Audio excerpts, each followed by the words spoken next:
Oh boy. It's time to grow our grandpa. Yay! So this is a horror game? Yeah, kinda. I mean, I guess it's like body horror. And I don't know. Anyways, let's start. Yeah, delete my old game. Would you like to? No, I don't need a tutorial. There's a lot of reading in this. Week 1. Begins. I think there's 4 weeks in total. I excused Adrian during music class today and spoke with her about her recent string of demerits. God, this is gonna be bad. It was our first time meeting outside of our quarterly evaluations, and I believe it went well. I can certainly understand Miss Richardson's classroom observations concerning Adrian's emotional state. She was, of course, intensely shy when we first met. As I understand it, she is similarly withdrawn in her classroom activities and only speaks or acts when she absolutely must. Some things she simply will not do. Instead of participating in mandatory group activities, she will sit alone and accept that she will receive a demerit. Before the meeting, I read Miss Richardson's parent-teacher report, which allowed me to estimate some about Adrian's home life. The parents are well-educated and come from a prestigious background, but they lack time to properly nurture Adrian. She is often alone, and when she is not, the parents seem to not understand the importance of warmth and affirmation when dealing with someone so young. Having 2 parents of this reserved and icy temperament exacts an inhibition in a child. The child's imagination is subdued, but only ostensibly, or it eventually finds its way into regular life. I surmised that I would be able to reach out to Adrian by way of make-believe. This is our horrifying child. Beautiful. Okay. How are you liking your new house? You've told me you used to live close by, but it still can be a big adjustment. A new room, a new school. The basement, I like that. The basement. Yeah, well, there's a lot of cool stuff. Mom and Dad sent me down there. Your mom and dad made you go? Yeah, but there's lots of cool stuff. Well, that's not why they sent me down there, though. Why did they send you down there? Fighting. They were fighting, shouting. I came in to help and they shouted at me, so they said, go clean up downstairs, so I went. That sounds tough. Do they fight a lot? No, well, they, It's alright, Adrian. Maybe you can tell me more about the basement instead. Okay, well, it was weird at first, the stuff down there, but cool. I found something living, sort of. That's very interesting, Adrian. Please tell me more. By indulging her in her fantasies and stories, I was able to glean more of an understanding of Adrian's anxiety surrounding her home and parents. The symbols of Adrian's story seem to carry their own traumatic weight, and her exploration of the basement may very well be a vehicle for the conveyance of her anxiety. Whatever might come of our next meeting, whether she will engage in similar make-believe, I will set down her story here. Adrian's story begins with her delving into the basement with a trash receptacle and the goal of cleaning up. She discovered one of the walls was covered in plastic bags. She went to investigate, intent on tearing away whatever they covered. Now we get to actually play! Yeah, look at that FPS. I think I have you set at 30. Trash bag. Trash bags. Yeah. Yeah. Trash can. Yeah. Oh, swapped hands. Yeah. Upon removing the plastic trash bags from the wall, she noticed their interior lining was covered in glass. Like a window, I offered. No, she said, like a mirror. Reflecting inward towards the animal they covered. I gently asked her what exactly this animal was. Here is where the material reality of the story took a turn for the explicitly fantastic and imaginary. It's a wall urchin! Hey! Neat! Upon her discovery of it, at her gaze, it grew or extended its shaggy-haired self. Hair like the fur of a dog, I offered. No, she said. Not the fur of a dog, nor the hair on her head. It grew out towards her, the animal's hair, reaching out. It was hard, standing almost straight, like the hair on a brush. A bristle, I offered. Yes, she said. She was very afraid at first, but then very curious. I asked her what else was in the room. More things hidden away, she said. Things of Grandpa's as well. First, she found a hidden passage under the stairs. Inside were strange dolls, magic objects, naked, faceless figurines. too many F words. I heard these cryptic utterances and merely nodded. In order to keep the game of make-believe going, I only pressed for details where I thought necessary. The faceless dolls could be a simple metaphor for the anonymity she feels in her own home? Question mark. The hidden passage, I am unsure of what to make of that. The revealing of the concealed seems to be thematic in her fantasy. The door under the stairs is but one example. Touch. Poke, poke, poke, poke. Okay, we can't do anything with the wall urchin. And nothing here. The darkness of the shadowy corner unnerves you. You cannot explore here without some form of light. We don't have a flashlight yet, so we can't do that. Can't do any of this. Ooh. Nothing there. Trash file. Nothing. We can just look at the wall. Mystery corner. Hmm. Gimme. Take the crap off the wall. Yeah. Once she removed the panel and found the magical hidden passage, she was very specific about what she took. She found a magic book, a magic doll, a photo of her late grandpa, and magic glue. Oh, wait. Sorry, I gotta swap hands. Take doll. This thing's creepy. The slouching doll. Its material is rough and coarse. And search the closet. Yeah. Doing my job, Dig, cleaning dig. up the basement. Ooh. I'll grab Glue. those. And some notes. And another note. The first trash. All clean. The space will not be dirty again until next week, when somebody comes and puts more trash here. A photo of your grandfather. Yay, read now. On the reverse side of the photo, there is more text. Good luck on your trip to the Urals. Stay warm. Mr. PhD. I was gonna say Mr. PhD. What kind of name is that? That's stupid. I'm assuming they're congratulating him on, like, getting his PhD. PhD. E. Papers crudely bound together to form a book. Read now. The impetus of this research was the recognition of a particular pattern in fragments of documents relating to magic and magico-religious practices. Numerous sources were drawn from commentaries on laws relating to the banning of sorcery and necromancy, compilations of folk charms relating to love spells, hagiographs of saints and their encounters with devils. The list spans many centuries and a great distance from the Levant of the Khazar Khaganate to the border of the modern nation-states of Russia and Kazakhstan today. From this paper trail arose a consistent account about a certain form of magic relating to the binding of demons to a sorcerer's will. A demon called the Heaven of Needles, or the Angel of Needles, was known to be kept best by shamanic keepers or wards who suffer from face blindness. Whether by birth... Face blindness? Yeah. Whether... Huh? I said, what? What? What the hell is face blindness? Where you can't distinguish people's faces. Like, everybody, like, looks the same in your head, basically.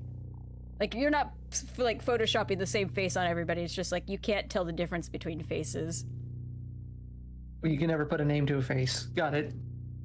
Yeah, because you're like, wait, was that, who was that? Whatever. Anyways, whether by birth or through developmental causes like a stroke or head injury, it was known to be extremely effective but terribly dangerous, so much so that it became outlawed several times and was generally a popular scapegoat relating to unexpected death. This nexus of magico-religious meaning-making, sorcery regarding human-related desires, and the history and science of neurological disorders related to the fusiform gyrus is where the subject of this dissertation will reside. I will outline further and then analyze the historical sources I mentioned previously. Then I will go into the neurology of mystic and magico-religious experiences.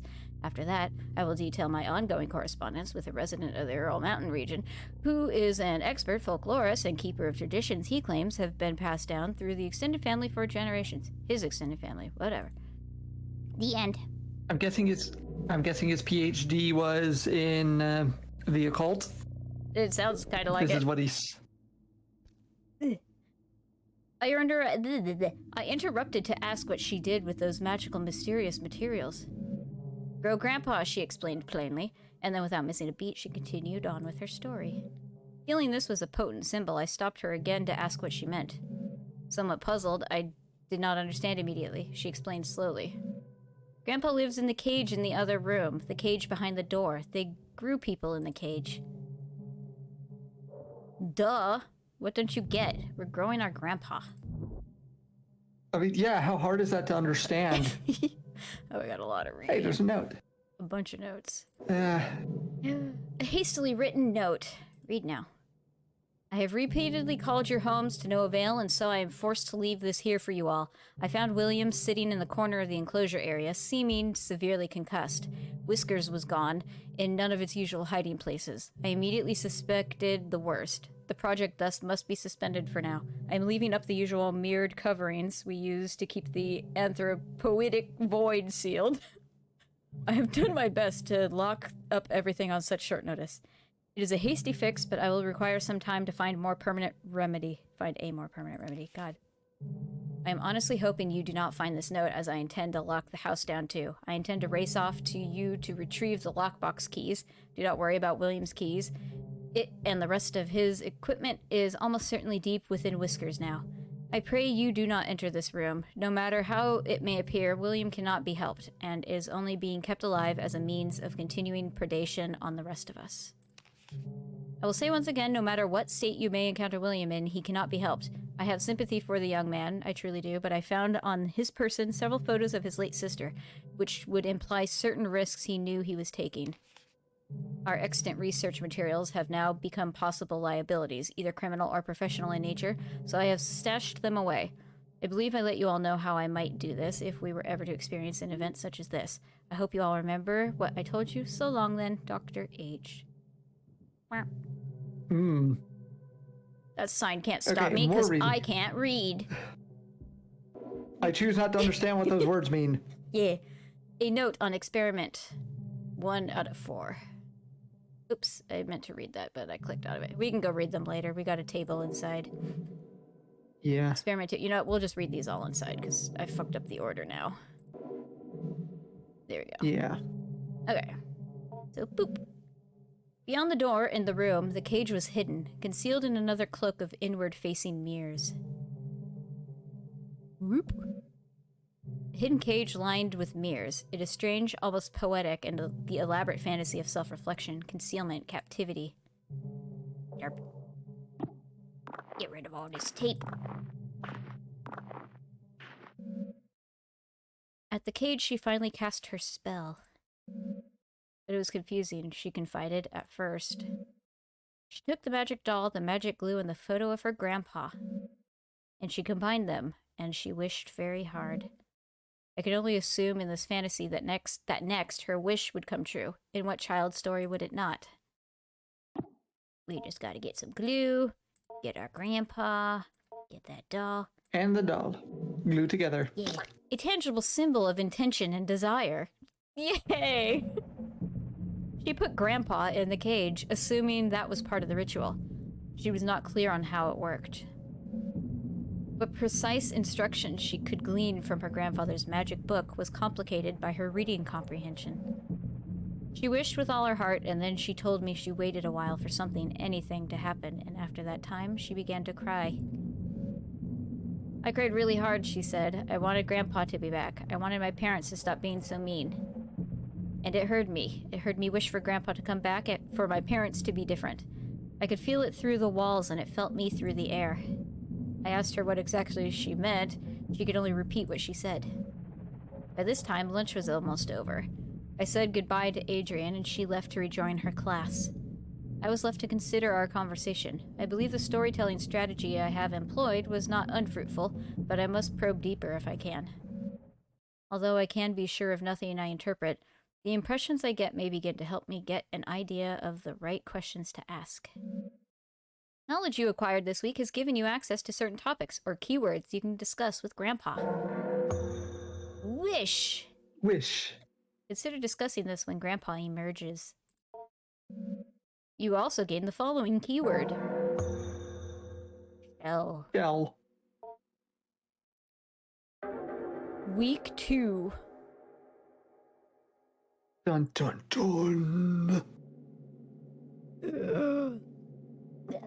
I met again with Adrian in order to address her emotional outbursts.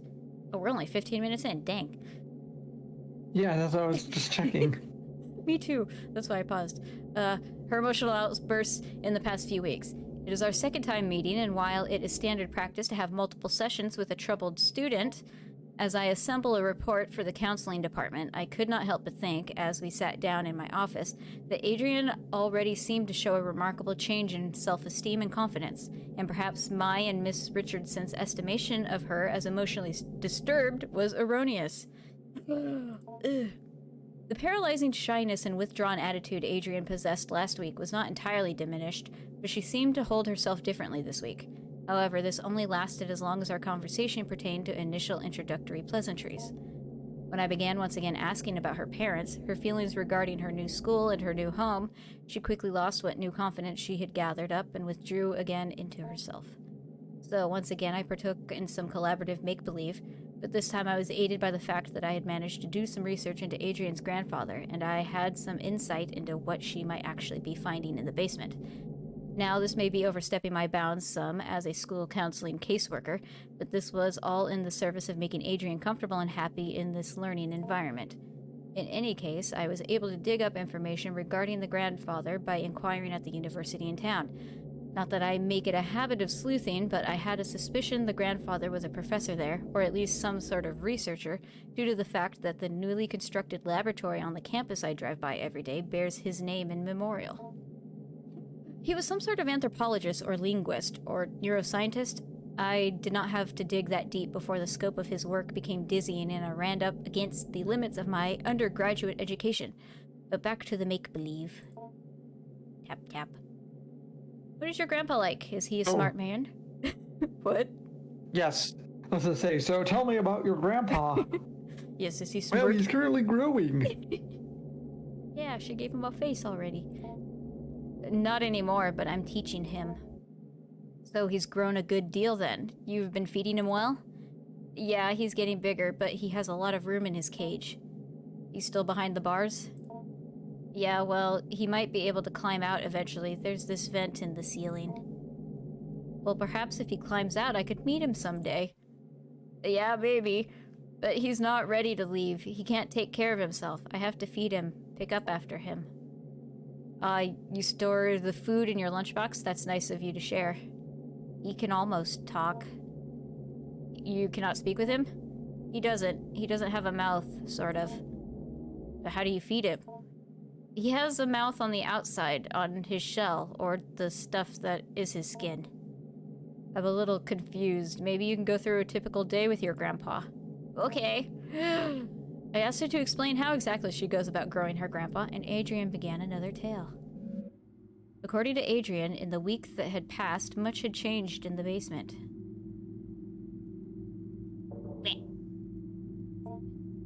The hairy thing that was here before is gone.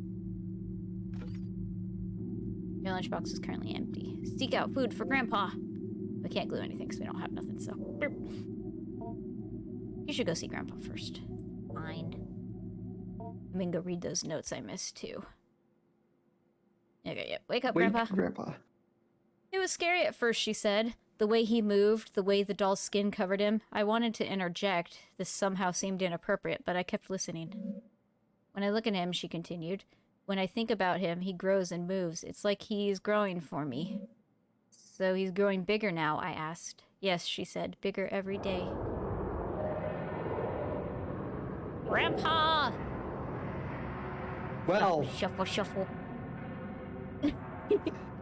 Okay. That's a thing. This begins the actual growing part of growing your grandpa. Beneath the doll's burlap skin, the follicles knit together what resemble a proper person, your grandpa. You are in charge of its cognitive development and diet until it is able to sustain itself.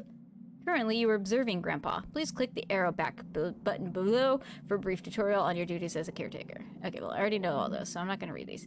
Here you can see a variety of options. Blah, blah, blah, blah, blah, blah, blah, blah. Get out of my face. I know what the buttons do. Fuck off. And I know how to save the game. Shut up. More buttons. Good luck. Okay. Let's save the game. Game saved. Woo! Okay, so we want to go to the study corner. And... yeah, look over documents. Okay, so the orientation notes are the ones we missed. Yes, 1. So, read more. 1. For the sake of university policy and the health... Hold on. Huh? Oh, the timer went off. The timer just went off. Okay. So we're going to have to wait until next time to read the notes that we missed. Because I actually clicked the wrong button. Out of the 2 buttons I have, because there's only left and right clicking, and that's it. I fucked it up. Ugh. Anyways, when we go back. Bye-bye. Yep, bye.